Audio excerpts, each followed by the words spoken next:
Welcome back to episode 2 of In the 1-1. My man Tommy Forward. Whoa, first up.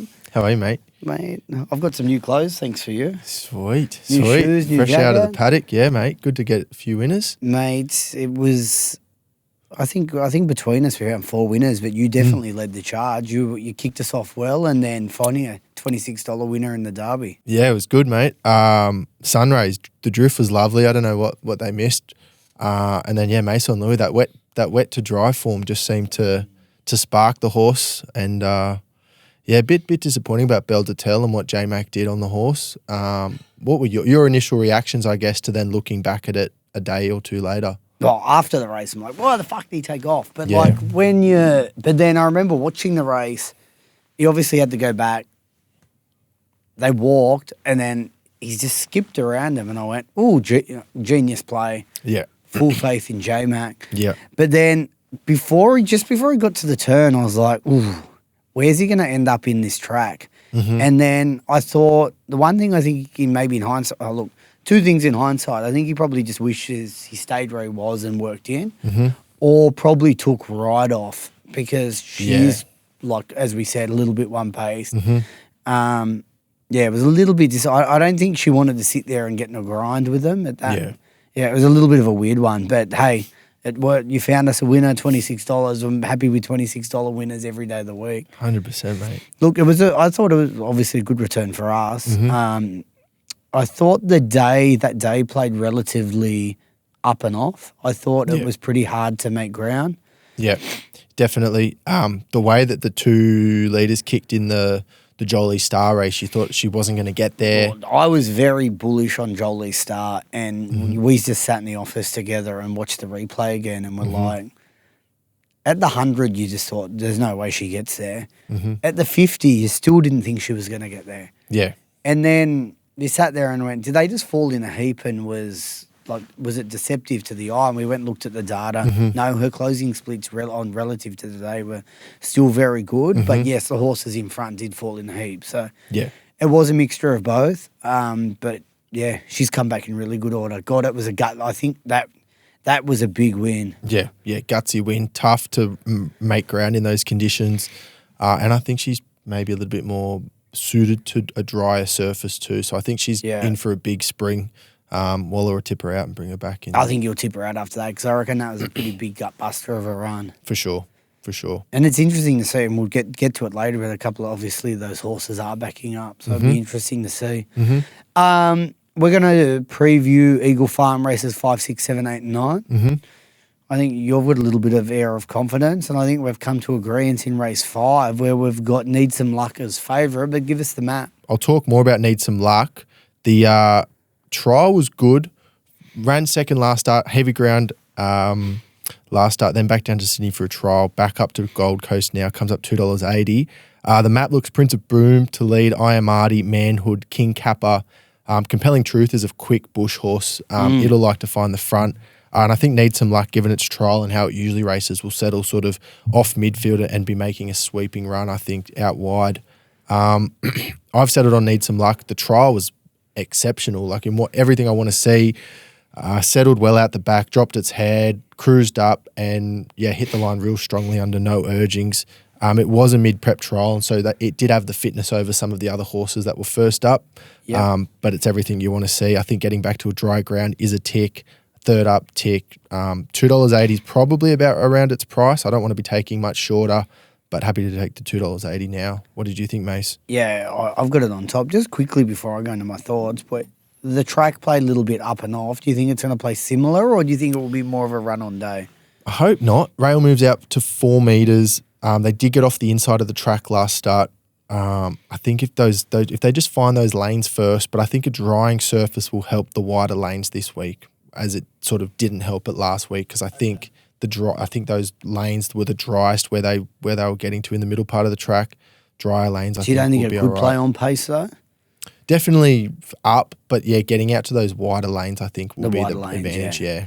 And usually the wider you get, the better after it has been like that. Yeah, agreed. I'd be keeping a very close eye. As we said, we're starting from race 5. So you should have a decent handle on the track by then. Yeah, definitely. Mate, I totally agree with everything you said. Need some luck. It's been a horse of mine in the past. I love backing these Sydney horses up in Brisbane.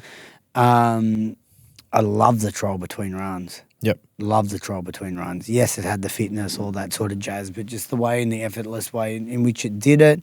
I thought the win first up was really nice, and I thought the second up run was, that was solid. It was good enough for this. Yep. I think it's a relatively limited field. I think they're going to run along. It's going to be set up. It's going to get the ideal run.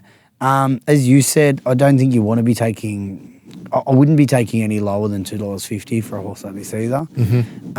But around the price that it is now, I'd be happy to bet if we're getting that, say, race morning. Yeah, for sure. All right, beautiful. Let's move along to race 6. And we start our first Group 1 of the day, JJ Atkins. Has this been a race for you in the past? Well, last year we found broadsiding. I don't know if there's any broadsidings in this race. But, I definitely don't think there's any broadsidings in this. But no, looks a tricky race this year. I think there might be some value, but I'll start off with the map. Lightly raced horses. I think horses that have typically gone back in the past might have drawn low for their grand final. You could see them race closer. I think Farnacle from the Gay Waterhouse stable, Meet George, Zootanium. I think they'll all want to go forward. Aerodrome, and then I think your horses such as Providence, Regulated Affair from a wider draw will want to sort of take a negative seat. Cool Archie, Gate 9, I think can find a midfield spot. It is the favourite at the moment. Has been racing extremely well up in Queensland. It's been very impressive through the line, hasn't it? Super impressive. And keeps getting undervalued by the market too, right? Like coming up $9, $10 each time. So the market wants to take it on, but it just keeps turning up. I'm with a horse here, number 2, Grafterburners, third up for the Kelly Schweder stable. This horse has had no luck. It's past 2 this preparation. First up, 1200, 3 wide, no cover, never on the track. Goes down fighting to Cool Archie and Gallinero by half a length. Then second up on a bottomless track. It was raining while the race was being run, so I'm sort of penning that race. I just think it was never on the track and it just battled on in conditions that wasn't run to suit. I think getting up to the 1600 is no negative. It's not necessarily a positive for this horse, but it's definitely not a negative. Getting to a dry deck and drawing a low draw, I think can see this horse run really well. $8.50. I'll have some of that each way. What do you think, Mace? That was a real tricky race. I like one at a bit of odds, whether it's there or not. I know Waller's not a huge fan of wide gates, and he's got the second favourite in the race, but it's a horse called Regulated Affair. I had a bit of an opinion of this horse before it ever raced. Love the way it hit the line early in its career. Had 2 complete forgive runs. Sorry, it was a forgive run its first start behind Farnacle. Absolutely flashed home. Went to the trials, come out and won in good style at Warwick Farm. Then complete forgive run at Randwick the next start. Trial since, just absolute double wraps, J-Max underneath. Always looked like a horse that would get over a little bit of ground. Well, just the fact that it was on the chewy could be a little bit of a concern, but you're getting 30 to 1 to find out. Yeah. I do think one thing with Farnacle, it's getting back to a dry track and going up in trip. I've said it many times on these shows. I think that Gay Waterhouse up in trip, back on dry, heavily respect. Always 100%. respect it. Yep. I think that will definitely, and I think if you go back and look at its last 2 runs, he's kind of travelled on the bit, and as soon as he's got off the bit, he's floundered the bit, and his last, say, 300 metres haven't been as good. At the same time, he's still only been beaten 3.5 and 2.8 lengths. So I think that's a positive. Definitely considerations for your horse, Grafterburners and Cool Archie, but I'm going to play a bit of value here, and if he is here, Regulated Affair. He's also accepted to run in race 1 at Rosehill. Yep. Follow him wherever he goes. Have a few dollars on. Yes, definitely.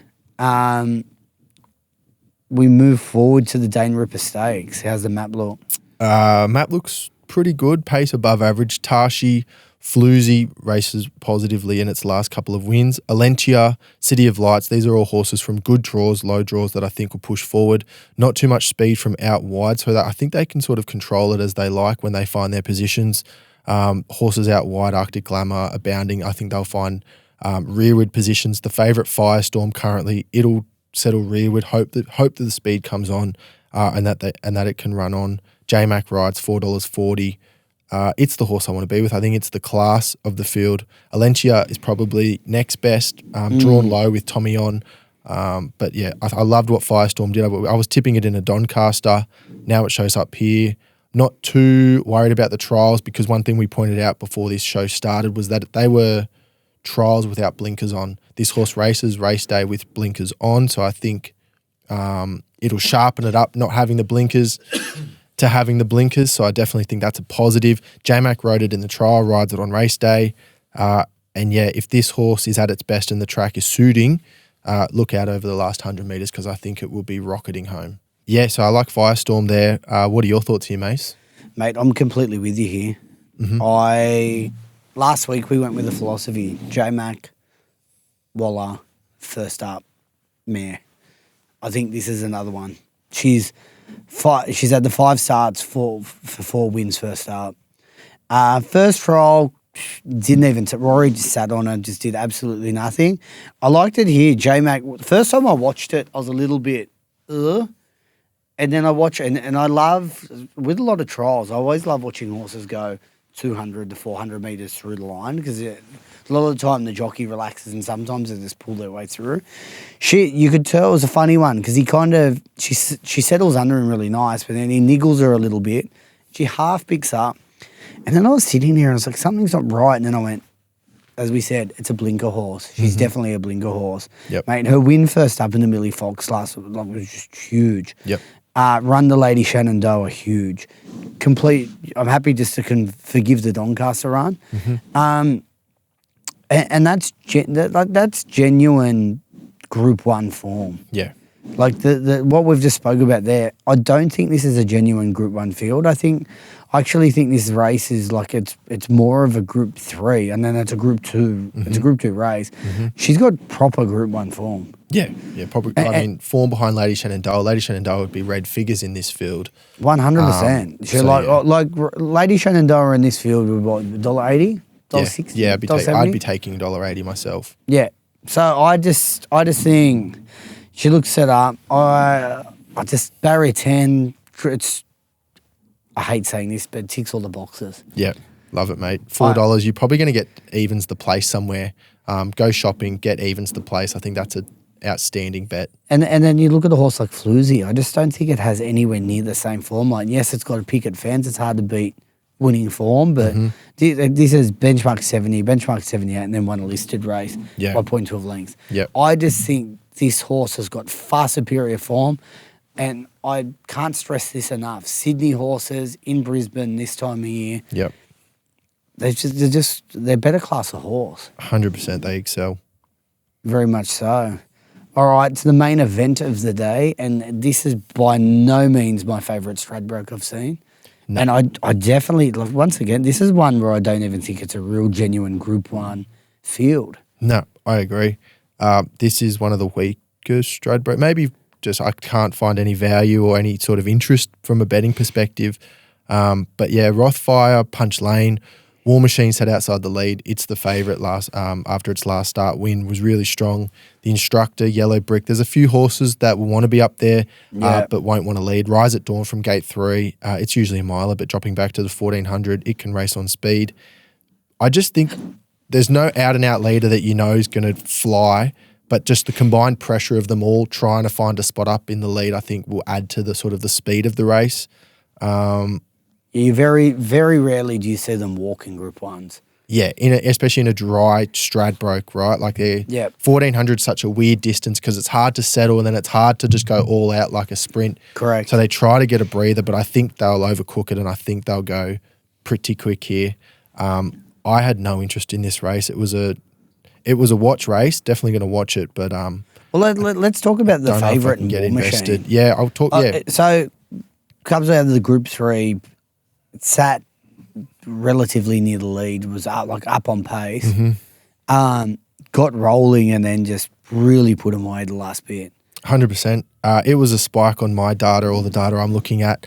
And the money said it was ready to spike too. I think it was like 340 into 260. They were just launching this. It's been heavily crowded. Like I think it was like 250 to $1.90 the start before, and then it was heavily backed last start. Yeah. So it's clearly come back a better horse this time in. Even when it ran second first up, it was heavily backed. So it's obviously doing things at home. And it's moved to the Hayes boys. Went from Glenn Thompson to the Hayes boys, and then it's won its 2 since then, and the money's been on both times. The 53 kilos, I mean, it did what it did last start with 56 on its back. Now it gets down to 53. And kind of 13 might be a little bit of a tricky one, but it's got tactical pace where I think Tim can find a nice spot. Absolutely. Might be 3 wide with cover running line. Absolutely. I don't know. I mean, you look at Private Eye, classiest horse, right? Has to sort of lug the top weight in the field with its credentials. You know, it's funny. He's only 7. Yeah, it feels like it's been around for 70 years. He said feels 12. Yeah, and I mean, it's had 4 trials to get it ready for this. Nash is on it. I mean, if anyone can get the strength of a horse. Which is quite straight. Like, look, his best form is far superior to this. But, I know he did piss in the festival when he went back down to Group 3 quality. Look, this is a Group 1. I'd say it is more of a Group 2, Group 3 sort of style field. Could argue, as he's getting older, he's preferring the toe in the ground, I think, Private Eye. I definitely would agree with that. Yeah. The Festival Stakes was a soft 7, well back in distance. You made mention of Kiyomichi last as a Komochi.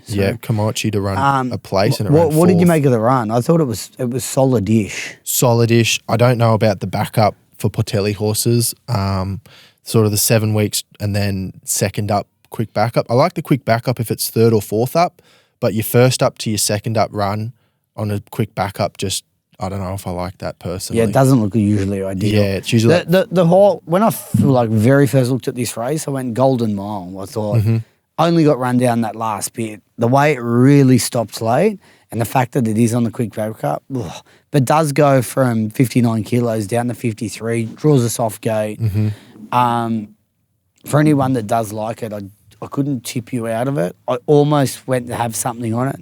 I would maybe have something very small. Look, if I am betting in this race, I'm actually probably sticking with War Machine, and I'm probably having something very small on Golden Mile. Yep. And yeah, and I couldn't knock anyone that wanted the back Private Eye, to be honest, for any of those. Yeah. But aside from that, it's not a race I'm keen to be betting on. Usually the Stradbroke, I've got something that I'm keen to have something on. Yeah, something that's low at the weights. I mean, War Machine ticks the boxes for sort of the up-and-comer, the lightweight. I think the way the race is going to be run, where it's probably going to settle in the map, it's like it's form leading into the race. No weight or low weight, all of that sort of stuff's like tick, tick, tick, tick, tick.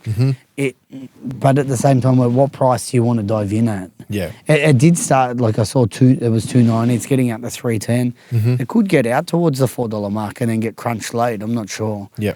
I think the betting will tell the tale quite late of who's in the race and who's not. Yeah. Be interesting to see some of those horses, as we said as well, Golden Mile, Komochi, having a look at how they parade on the quick backup. So you having a bet or are you staying out? I'll stay out at this point. Won't suggest anything. Okay, beautiful. We move on to the last race of the day, and I believe you are quite keen. Yeah, Q22.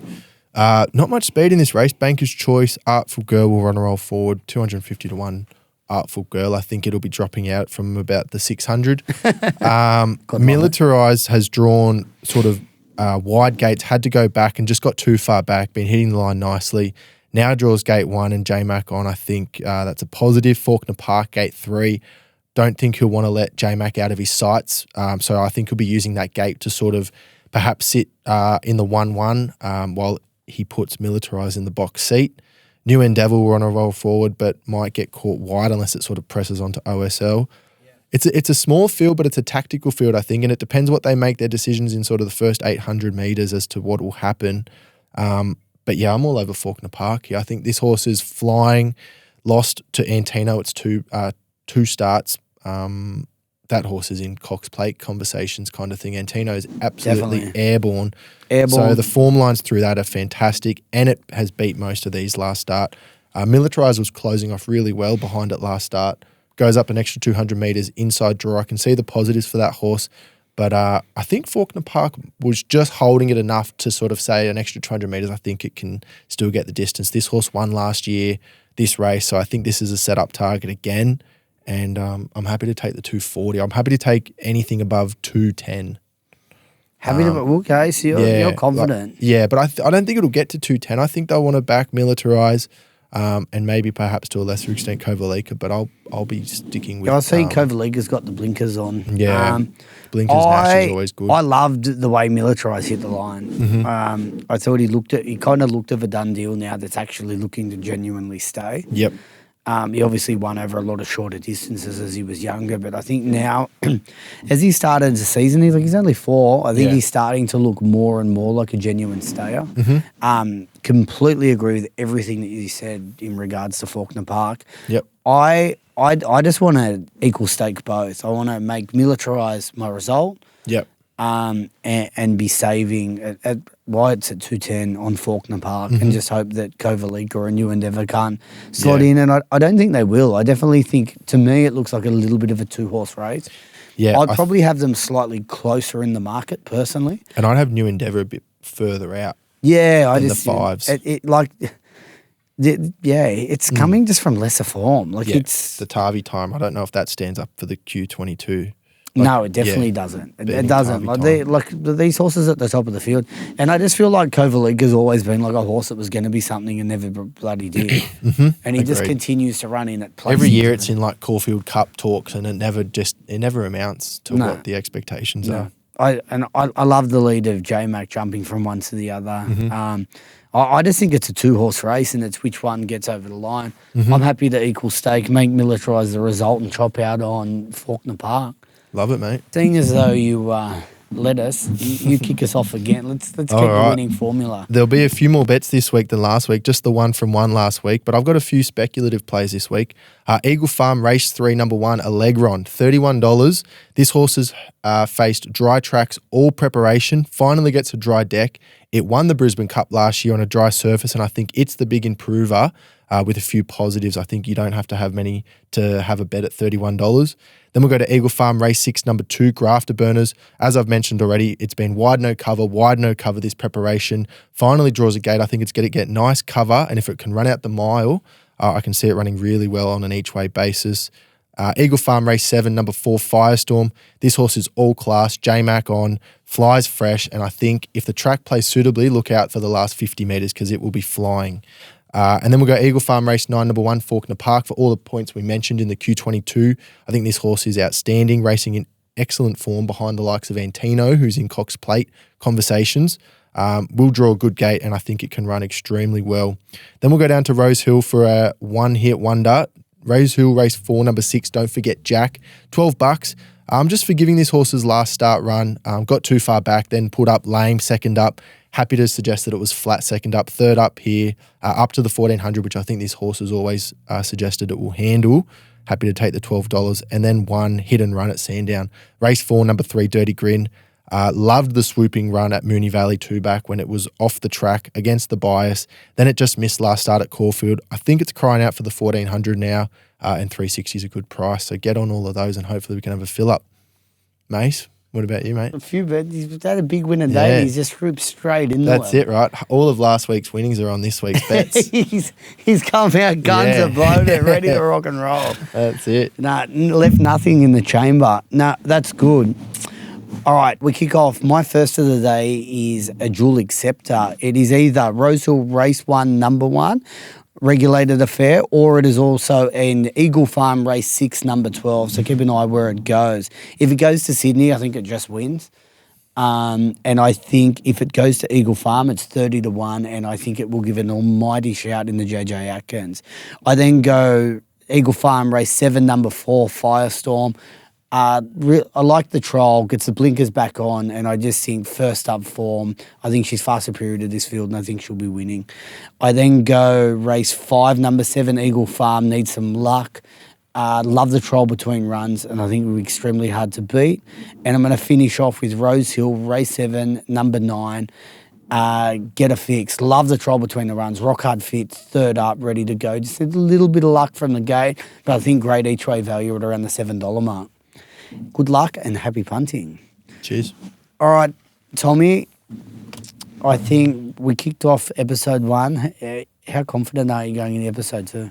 I'm more confident than last week, which is scary. Like, I don't like, you get one winning week and you're like, I can win anything. And then, you get brought down to earth pretty quickly. So let's just touch on this. For someone who's actually bet for a living and you've done a bit of that at a time, it's amazing how when you're betting every day, you can have 3 losing days and you think your world's ending. Yeah. And then you can have 2 winners and you think you are invincible. Absolutely. Or like you check out your monthly, like you look at your sort of your monthly results and you go the first weekend you're absolutely stripping and it gets to the end of the month, you go, I won this month and I had no idea how I won. Like 3 weeks ago I was freaking ready to quit and now I've won. Yeah. It's an incredible game and it goes to show don't chase your losses. Absolutely. Remember there's no such thing as a last race. They're always on again tomorrow. So save some bullets in the chamber. Not that Tommy has this week. No. Just stick to your strategy. Sometimes some weeks there'll be 20 bets, some weeks there'll be 2, right? Like if you just know what you're looking for, just wait to pull the trigger. Yeah, I think that's really good advice. All right, guys, we will see you again next week. Hopefully we've found some more winners again and look forward to seeing you. Cheers. What's gambling really costing you? For free and confidential support, call the number on the screen or visit the website.